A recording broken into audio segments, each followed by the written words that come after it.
Terrorism के operators की संपत्ति को जब्त कर लिया है।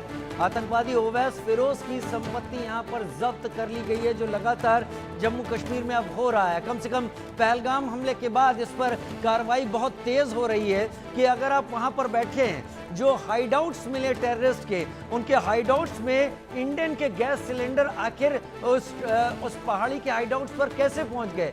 जाहिर सी बात है कुछ ऐसे लोग हैं जो यहाँ पर रहकर टेररिस्ट की मदद करते हैं, और ऐसे ही टेररिस्ट ओवैस फिरोज की संपत्ति को जब्त कर लिया गया है। ये बड़ी खबर इस वक्त की सामने आ रही है। यानी जो पाकिस्तान के इशारे पर काम करते हैं, ऐसे एक बड़े नेक्सस पर इस वक्त काम किया जा रहा है, और बड़े नेक्सस को इस वक्त अंडर कवर लिया जा रहा है, यानी अरेस्ट में लिया जा रहा है। तस्वीरें भी हम आपको दिखा रहे हैं। लगातार जम्मू कश्मीर पुलिस कार्रवाई कर रही है, और उसके साथ आर्मी भी अपनी कार्रवाई लगातार कर रही है।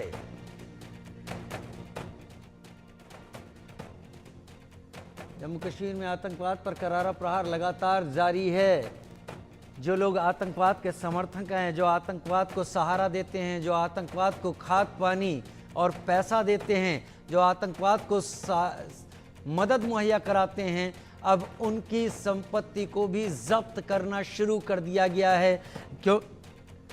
इससे एक सीधा सा इशारा ये कि अगर आप टेरर, मर्डर, किलिंग्स को सपोर्ट करते हैं तो आपके पास कोई संपत्ति होनी ही नहीं चाहिए, वो सब कुछ जब्त किया जाता है। ऐसे हर एक शख्स को रडार में लाया जा रहा है और उनकी संपत्ति को जब्त किया जा रहा है।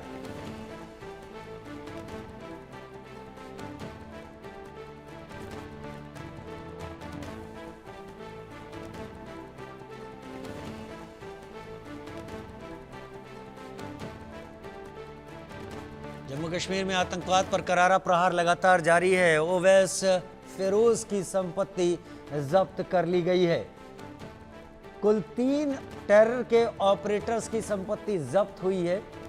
जम्मू कश्मीर पुलिस का आतंक पर कड़ा प्रहार।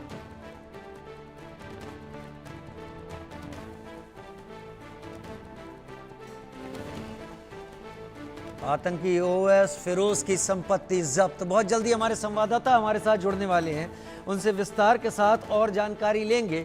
लेकिन फिलहाल आपको बता दें कि पीओके में बैठे ऐसे ऑपरेटर्स की संपत्ति जो कि भारत में है,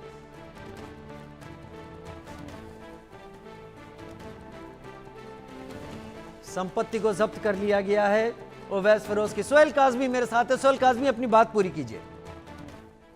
देखिए, ये जो अभी आप न्यूज सुना रहे हैं, ये है हिंदुस्तान, और ये हिंदुस्तान की ताकत है कि कोई भी ऐसा फ्रिंज एलिमेंट जो जम्मू कश्मीर की सरजमी पे गंदगी फैलाने की कोशिश करेगा, मजहब के आधार पे या अमन धमन में जो भी खराबी करने की कोशिश करेगा, उसको कड़े हाथों लिया जाएगा। ये पहलगाम अटैक के बाद एक चीज अजीब सच जो सामने आई है कि पूरे जम्मू कश्मीर के लोग जो मुस्लिम मेजॉरिटी स्टेट है, उन्होंने प्रूव कर दिया कि हम सब पाकिस्तान को नकारते हैं। उनकी जितनी भी रेडिकलाइज करने की मूवमेंट्स है उनको हम नकारते हैं, और अपने हिंदुस्तान और हिंदुस्तान की इंसानियत पे बिलीव करके अपने जम्मू कश्मीर को आगे बढ़ाना चाहते हैं। और मैं तो शुक्रगुजार हूं as a citizen of Jammu and Kashmir कि 2014 से ऑपरेशन ऑल आउट बड़ा सक्सेसफुली चल रहा है, और ऑपरेशन सिंदूर जो है उसमें ऐड ऑन करेगा जम्मू कश्मीर की मिजरीज को, जम्मू कश्मीर के उन फ्रिंज एलिमेंट्स को जरूर एप्रीहेंड करेगा जो यहाँ माहौल को खराब करने में हमेशा सक्रिय रहे हैं। और अब उनकी सेकंड थर्ड जनरेशन जो फोटोग्राफ आप डिस्प्ले कर रहे हैं,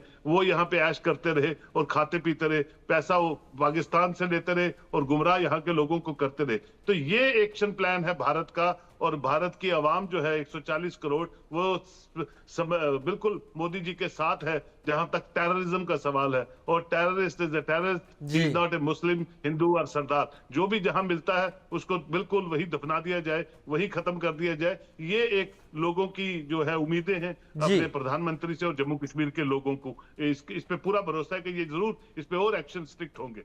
नाजिया मेरे साथ, नाजिया इलाही इस वक्त जुड़ी हुई। नाजिया, फाइनल कमेंट मैं आपसे लेना चाहूंगा। सूरत बदलने के लिए क्या किया जाना आपको लगता है बहुत जरूरी है, जो पाकिस्तान के वर्जन को हावी ना होने दे और भारत को उस डेवलपमेंट पर आगे बढ़ाए जो तस्वीर हम देख भी रहे? भारत, मैं 2017 से कह रही हूं कि भारत 2.5 फ्रंट से लड़ रहा है, सिर्फ पाकिस्तान और चाइना से नहीं। हमारे भारत के अंदर जो पाकिस्तानी मानसिकता और पाकिस्तानी घुसपैठिया और पाकिस्तानी दलाल बैठे हुए हैं, हमको उनसे भी लड़ना पड़ रहा है। जम्मू कश्मीर में ऑपरेशन ऑल आउट इतना सक्सेसफुल नहीं हुआ। अगर हो जाता तो शायद रोशनी स्कैम में वो लोग, वो सारे आरोपी जेल की हिरासत में होते, जिनको, जो आज भी कहीं ना कहीं लाविश लाइफ और सत्ता का मजा लूट रहे हैं, उनके बेटे और उनके खानदान वाले। दूसरी बात मैं कहना चाहूंगी कि अगर जम्मू कश्मीर में कांग्रेस की सरकार के माध्यम से अगर वाकई में कुछ अच्छा हुआ होता तो शायद 1989 से 1991 तक में कश्मीरी पंडितों का नरसंहार नहीं होता जी। देश के केंद्र की सरकार ने पहलगाम हिंदू जेनोसाइड के बाद जब ये इंटीमेशन दिया कि 45 घंटे के अंदर सारे पाकिस्तानी नागरिकता वाले यहाँ से निकल जाओ, तो हमने भारत की महिलाओं, मुस्लिम महिलाओं को देखा कि वो बाबुल तो भारत के हैं पर वो बुलबुल जो है वो पाकिस्तान की हैं, और पाकिस्तान के सपोलों को लेकर के वो भारत में रह रही हैं। हमने तो प्रकाष्ठा यहाँ तक देख ली जनाब कि वो पाकिस्तानी पासपोर्ट रखने वाला वोट दे रहा है जम्मू एंड कश्मीर में। तो मुजाहिद तो जम्मू एंड कश्मीर में तब भी थे जब ये नारा लगाते थे कि आधी रोटी खाएंगे, पाकिस्तान जाएंगे, पेट में बच्चा लाएंगे, मुजाहिद बनाएंगे। और आज कश्मीर के मुसलमानों पर विश्वास नहीं करेंगे। मैं समझ गया आपका मैसेज, मैं समझ गया। कड़ा कदम उठाने की जरूरत है। नाजिया बहुत शुक्रिया, सोहेल भाई बहुत शुक्रिया, आप दोनों ने वक्त निकाला मेरे साथ जुड़ने के लिए। अजय जांडियाल मेरे साथ इस वक्त जुड़ गए। अजय जांडियाल, ओवैस की संपत्ति जब्त की गई है, ओवैस फिरोज की, ऐसी कितनी कार्रवाई और हो रही है अजय?